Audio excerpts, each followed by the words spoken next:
Hello, I'm Amanda Gross, and I'm giving a PowerPoint here for environmental science from UAT.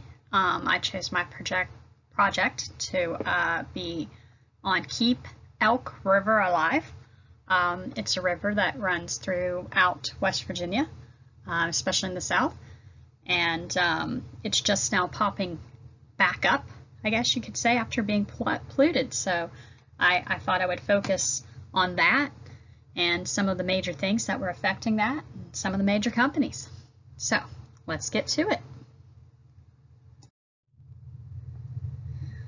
The biggest problem within the Elk River, and actually a lot of the rivers and the streams throughout West Virginia, are the issues with the mining and the fracking and the oil. It's a problem because it turns the water toxic. Elk River is just now coming back to life. It was like an almost extinct ecosystem for the river. The toxic water kills local wildlife. There were no fish left in the river. We had to, well, not me personally, but scientists, environmentalists, that people came together to restock the river with the fish. The toxic water makes the water undrinkable for people that need that source of water for drinking water. This is kind of a big debate too within West Virginia. West Virginia, we are known mainly for mining and agriculture. Even in my own family, I have both miners and agriculturalists. So you're kind of hard pressed to find in this area people who do not have ties to the mining field, to the agriculture field, or both. But the situation, though, with the mining is there are some that, more so than others, that take into consideration the pollution in the waters, which is what I wanted to focus on, especially the Elk River. Okay, I said here, no fresh water here. In the shadow of some of America's most controversial coal mines, where companies use huge amounts of explosives to blow the top off mountains, isolated communities say their water has been poisoned, reports Evans an article in 2019. Many people rely on wells to get their water in this part of West Virginia, and not a monitored pipeline. Pollution, mining, waste leaves people in devastation. It's that much harder for people to get water. They have to buy bottled water to drink, and these are the poverty parts of West Virginia, especially the southern parts of West Virginia. Even, I think West Virginia is the highest state in poverty right now.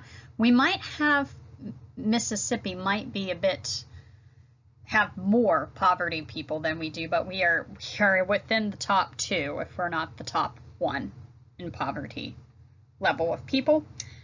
So it just makes it that much worse because some people can't get fresh water. Parts of West Virginia that rely on the Elk River for water have to bathe in dirty water and have done so all their lives for years. This picture I especially thought was good for this presentation. On the right, it shows iron waste from within the water filtration systems for people who use the pipes that feed throughout the Elk River, and that's within the pipes in their systems. So we don't have, some of our water filtration systems are not very good, and this is what they're getting, that people have to deal with and have to bathe in. And we have a lot of boiled water advisories, especially in the south. There's just constant boiled water advisories. At the end, I have the references. I read about a family who the woman basically lost her wedding ring. She spent so many years bathing in the water, and that water looks like that too. Once in a while, even in my pipes, we sometimes see this. And sometimes there's not really a distinction between the city water and the country water. This is what some people are living with on a regular basis here. Mining and fracking is probably the biggest cause, but there's sometimes the oil spills too. So I wanted to get this one because this one affected the Elk River. According to National Oceanographic Atmospheric Administration, there are 14,000 chemical and oil spills a year in the United States, ranging from a few gallons to thousands of barrels. There are about 40 spills a day, according to an article read by Taylor, 2014. In 2014, water spill left 300,000 people in 9 counties struggling to get water. This is inside West Virginia again. 300,000 people, and I remember that. I remember people unable to get water because they continued to live with it. For a fourth of these people, water shortage lasted for months. And I remember the churches, people were trying to help them pass them water, send it down, because they were without drinking water even. And they, like I said, had to bathe in that yucky stuff from the previous picture. So focus is Elk River back to life, question mark. We kind of are trying, but you know, there's still a lot of work that needs to be done. And in order to keep it alive, because it was like almost a dead river, organizations are trying to help bring Elk River back to life. Signs are appearing along the riverbanks. Elk River is alive again. Let's keep it that way. There's actually one right near my house, just down the road. EPA stays involved as much as they can. Even though the river is coming back and fish now live there once again because the river was restocked, it could easily be destroyed if people are not careful and if we abuse this river and if it turns to pollution again. For solutions to the problem, the very first thing I think is awareness of the issue. I mean, I'm right beside the river, and although I knew it was bad, I didn't quite realize how bad until I started doing this report. EPA said this was the impaired streams of 2010. I know this is 10 years later, but it still kind of looks like that from what I've found. 40% of West Virginia rivers were polluted back in 2010. Between 30 and 40% are still polluted today. First step is for people to know it's a problem. Some people don't know. If you're not right beside of the river, or if you get your water from another source, then it's not quite as much as a problem for you. So for those of us who do not live near the Elk River, we are blissfully unaware. I have put down. Okay, ways to help. I said schools could get involved. Recycling programs. A lot of schools are doing recycling programs already, but picking up litter would help with some of the pollution. So picking up trash, teaching these kids and students to pick up their trash and not to leave it by the water's edge. Actually, even right near me in the Elk River, somebody keeps leaving their trash down there. Sometimes we grab garbage bags, my family and I do, and we go and we pick up the trash, but that's just one little family along part of it. There's a whole bunch of rest of the river, and people just don't take care. But sometimes I wonder though, like, you know, kids, they just don't know. So if schools could get more involved in talking about pollution and not leaving your trash right beside the riverbank when you go fishing, that might help. So knowledge of which companies are polluting, so the ones that are doing the most the pollution, because there's two in particular that I'm going to discuss in these slides.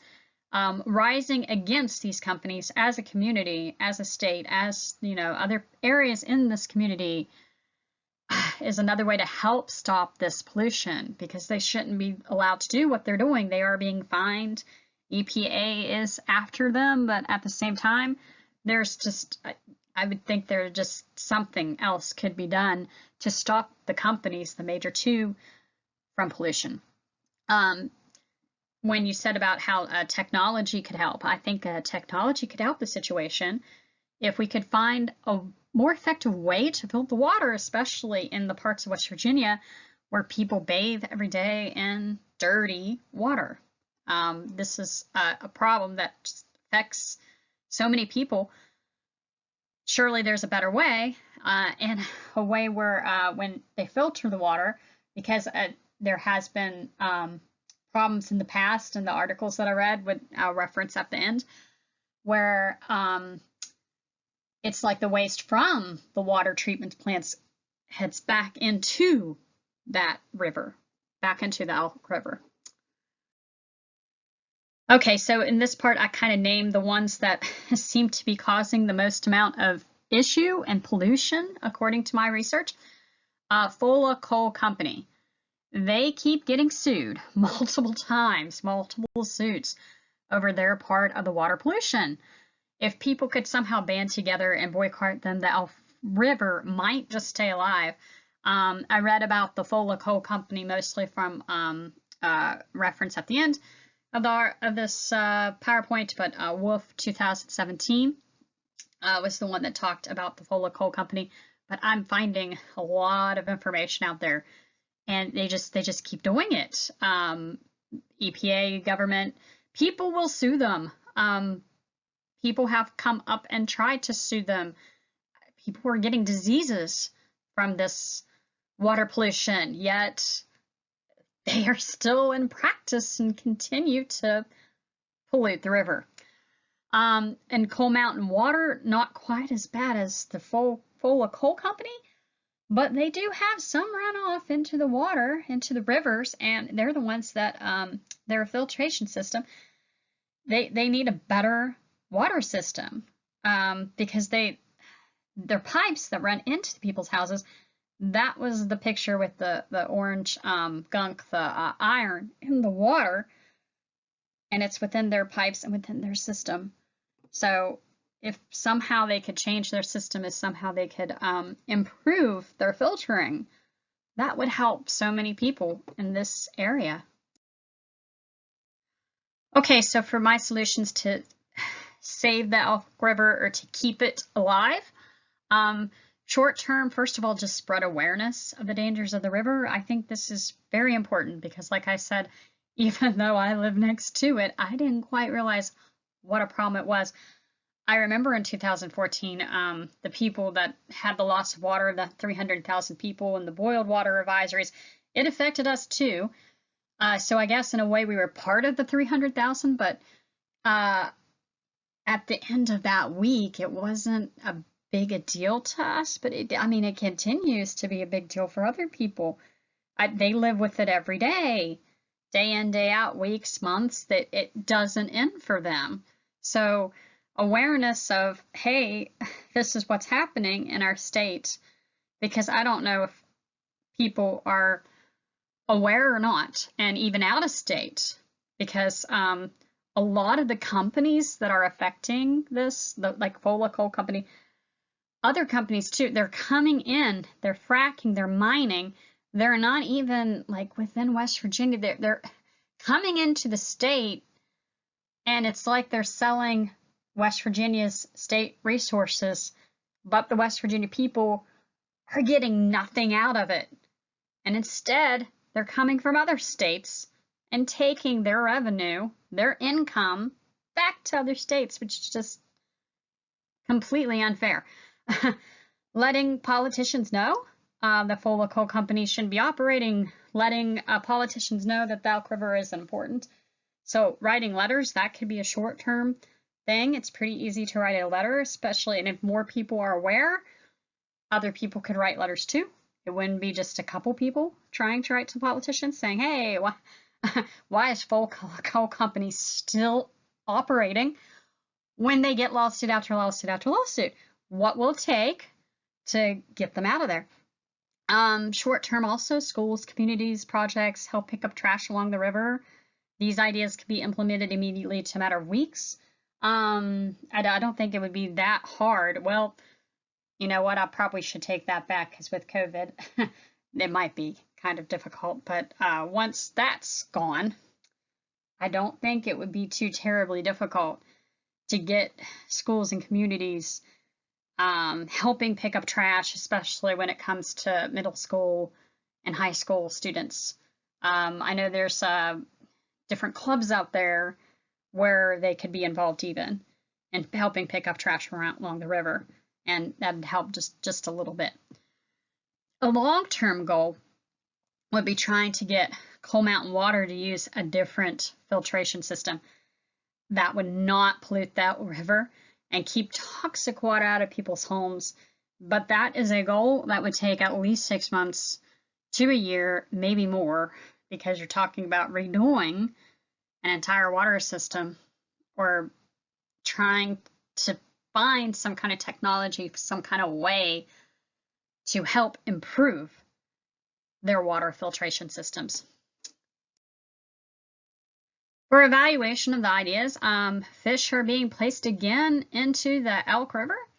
So I'm not alone in wanting to keep the river alive. The EPA, like I said, is on it, but there's also other people within the community. There are signs going up, keep the Elk River alive. If the fish stay alive and they multiply in the river, that I think is my best indication that the efforts to keep Elk River are indeed working. If fish start to disappear again, then we'll know that something else needs to be done and that the river is still being polluted. For compromise, I couldn't really think of much, but Coal Mountain Water and the Fola Coal Company could continue to operate if they could just help find a solution to stop the pollution. Haha, I rhymed. The filtration system, I think, would be a great idea if they could redo it. As for the Fola Coal Company, I mean, I don't know how you would get an entire company to stop when our government keeps suing them and they kind of don't care.